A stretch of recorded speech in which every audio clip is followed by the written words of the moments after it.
রমজান মাস রহমত, বরকত, নাজাত।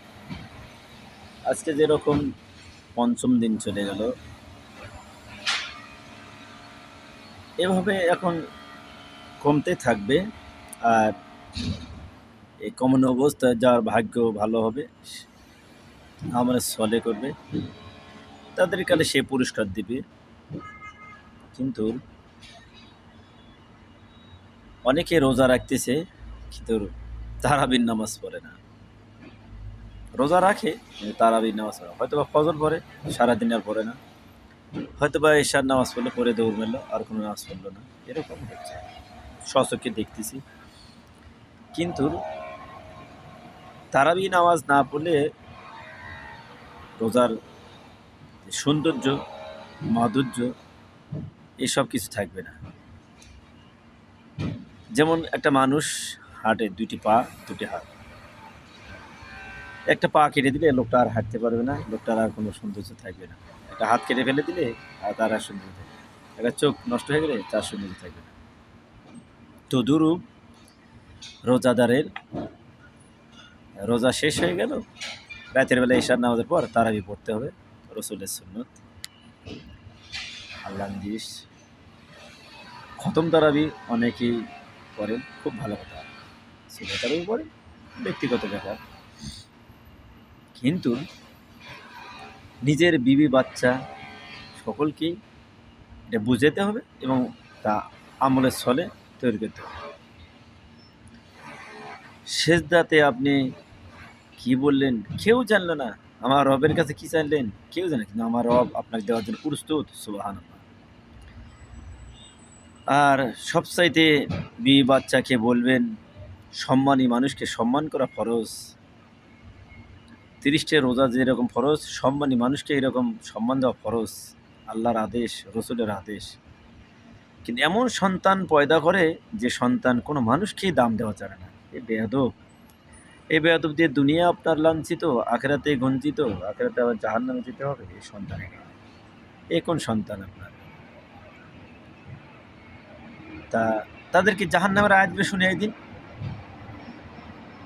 হাল আতা হিনুম মিনাদ দাহরি লাম ইয়াকুন শাইআম মাযকুরা।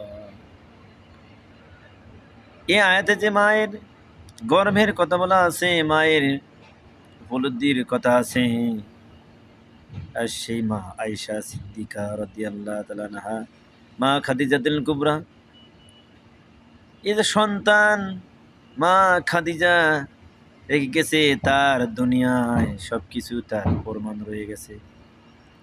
এমন সন্তান রেখে গেছে যে সন্তানদের কারণে গোটা দুনিয়া মুমিন মুমিনাত সে তা সবকিছু ঠিক রাখতেছে।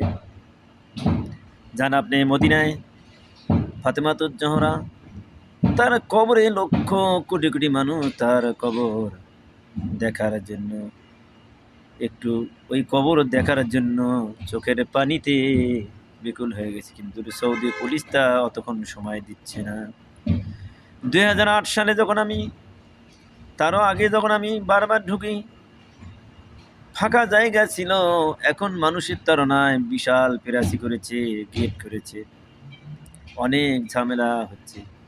কিন্তু কেনই বা মা খাদিজার কবর দেখার টাইম মানুষ এত কেন কান্না করে? কেনই বা মা আয়েশার কবর, ফাতেমার কবর একখান দিয়ে আছে, হালিমাতুস সাদিয়ার কবর একটু পাশে আছে, কিন্তু কোনোই নিশানা নেই, শুধু একটি করে পাথরের নিশানা দেওয়া আছে। আর সৌদি বড় বড় আলেমেরা দেখে দিচ্ছে হাদাহিনা ফাতেমা, হাদাহিনা আয়েশা, হাদাহিনা হালিমাতুস সাদিয়া। যারা আজকে বাংলাদেশে, বিভিন্ন বাংলাদেশে, ইন্ডিয়া, পাকিস্তান, 3টা দেশে কি এমন শয়তান ধরলো যে কবর পূজারি করতে হবে, কবরে ফুল দিতে হবে, কবরে মোমবাতি জ্বালাতে হবে। এই সব শিরকি কাজ যারা করবেন, আল্লাহর কসম খেয়ে বলছি, আল্লাহ আপনি কাল কিয়ামতের তো দূরের কথা, দুনিয়ায় আপনার ইমানি মৃত্যু হবে না, শিরকি মৃত্যু হয়ে যাবে, কাফির মৃত্যু হয়ে যাবে। আয়াত বলছে কি, যারা আজকে মাজার পূজারি, মাজার পূজারি, কিন্তু তারা সতর্ক হও, আমি আল্লাহর বাণী বলছি, আমার বাবার আয়াত নয়। মালি সালিমিনা মিন হামিম ওয়ালা শাফিউ ইতা। কেউ কারো সুপারিশ করতে পারবে না, কেউ কারো উপকার করতে পারবে না, কোনো জালিম তার চার পয়সার উপকারে আসবে না। মালি সালিমিনা মিন হামিম ওয়ালা শাফিউ ইতা। কোনো জালিম তার বন্ধুর চার পয়সার উপকারে আসবে না। এই যদি আয়াতের কথা হয়, আল্লাহর কথা হয়, যারা যে মাজারের পূজারি আছো, পীরের মুরিদ আছো, যারা ব্যক্তিরা পীর দাবি করতেছে, সব ভণ্ড, চিটার, বাটপার, গিটার, এইসবের কথা শুনলে আপনার ইমান নষ্ট হয়ে যাবে, আপনার জাহান্নাম এসে যাবে, শিরকে যাওয়া যাবে না, শিরকে যাওয়া যাবে। ইন্না শিরকালা জুলমান, যে শিরক করলো নিজের জীবনের ওপর জুলুম করলো, মুসলিম থেকে বহিষ্কার হয়ে গেল, শিরকে চলে গেল। যেরকম ইহুদি নাসাররা আগুন পূজা করতেছে, গাছ পূজা করতেছে, পানি পূজা করতেছে, সব কিছু করতেছে, তাহলে আপনি কিসের কলেমায় থাকলেন? অথচ রসুন লা ইলাহা ইল্লাল্লাহু মুহাম্মাদুর রাসূলুল্লাহ, এই কলেমায় কি এমন পাওয়ার আছে গোটা দুনিয়ার ইহুদি নাসার কেন ভয় পায়? লা ইলাহা ইল্লাল্লাহু মুহাম্মাদুর রাসূলুল্লাহ। আপনি এই কলেমা সহি করে পড়েন, শুদ্ধ করে পড়েন, আপনার ইমান মজবুত হবে, ইমান ভালো হয়ে যাবে, জীবন পরিবর্তন হবে, সংসার পরিবর্তন হবে, বিবাচার পরিবর্তন হবে। যদি না হয়, বুঝতে হবে আমার কলেমা সহি নাই, আমার কলেমার তাসির হচ্ছে না, আমার কলেমার আমার আমলে সলে তৈরি হচ্ছে না। আবার কি বলছে রসুল?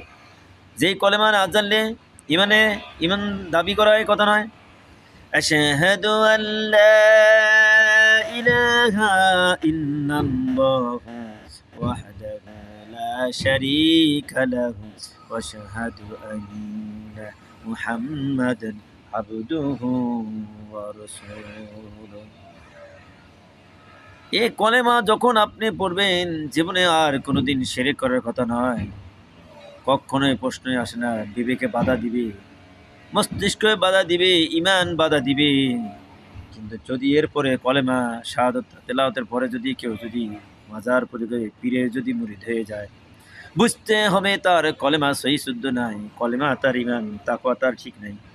এই জন্যে কেন আয়াতে বলছে, কেন বলছে, আর আপনি কি বলছেন যায় না মাঝে? قل إن الصلاة ونسكي ومحياي ومماتي لله رب العالمين। বলো আমার নামাজ, আমার রোজা, আমার হজ, আমার যাকাত, আমার ছেলে, আমার মেয়ে, আমার স্ত্রী, আমার জাগতিক সম্পদ বলতে যা বুঝায়, লিল্লাহি রাব্বিল আলামিন। এই কথা যদি আপনি বলে থাকেন, কি করে আপনি পীরের মাজারে যেতে পারেন, পীরের মুরিদ হতে পারেন? পীর তো আপনিও একজন, আপনি বাড়ির দায়িত্বশীল, আপনি পীর, এটা ফার্সি ভাষার। কিসের পীর বলতে কোনো হাদিসে নাই, কোরআন নেই। আর কিছু কিছু লোকেরা বলে আতিউল্লাহ ওয়া আতিউর রাসূলিল আমরি মিনকুম, এই আয়াতের উদ্ধৃতি দিয়ে মানুষকে ঘায়েল করে, মূর্খ মানুষকে ঘায়েল করে। কিন্তু এই সব জালিমেরা, এই সব মুনাফিকেরা কবরে যাওয়ার সঙ্গে সঙ্গে ধরা খেয়ে যাবে। যেহেতু ওসমান রাদিয়াল্লাহু তাআলা আনহু কি বলেছিলেন, কবরে বাগিচাতে হাউমাউ করে কাঁদছেন, এই কবরটা হলো আমার প্রথম ইমিগ্রেশন, এই ইমিগ্রেশনে যদি আমি ধরা পড়ে যাই, আমি ধরা পড়ে যাব হাসরে, মিজানে, ফুলচেরাতে ধরা পড়ে যাব। এই জন্যে ভাই, জাগতিক যা কিছু করবেন, নিজের আমল নামা ঠিক করার জন্য প্রস্তুত থাকবেন, নিজের আমল ঠিক করবেন। এই জন্য আল্লাহ রব্বুল আলামিন আহকামুল হাকিমিন যেন আমাদের সকলকে আমল করার তৌফিক দান করে। ওয়া তৌফিকি ইল্লা বিল্লাহি ওয়া ইলাইহি উনীব। সকলেই শেয়ার করবেন, মানুষকে জানান, মানুষকে জানাই আপনার সওয়াব কামাই করেন। যেহেতু বাল্লিগুনি ওয়ালাউ আয়াত। একটি আয়াতের কথাও যদি আপনি জানেন, একটি আয়াতের কথাও যদি আপনি শুনে থাকেন, আপনি অপরকে আপনি জানে দেন, বুঝিয়ে দেন, শুনে দেন, শেয়ার করেন। শেয়ার করলে তো আপনার টাকা ক্ষয় হচ্ছে না। জীবনে কত টাকা ক্ষয় করতে পারতেছেন, শেয়ার করতে কেন পারেন না? কোরআনের কথা কেন মানুষকে জানাতে পারেন না? আপনার বিবেক কোথায়, আকল কোথায়, বুদ্ধি কোথায়, ব্রেন কোথায়, আপনার লাভ কোথায়, লস কোথায়, কেন আপনি তা বুঝেন না? বোঝার চেষ্টা করুন। এই জন্যে বেশি বললে তো শুনবেন না। ওমা তৌফিকি ইল্লা বিল্লাহি ওয়া ইলাইহি উনীব।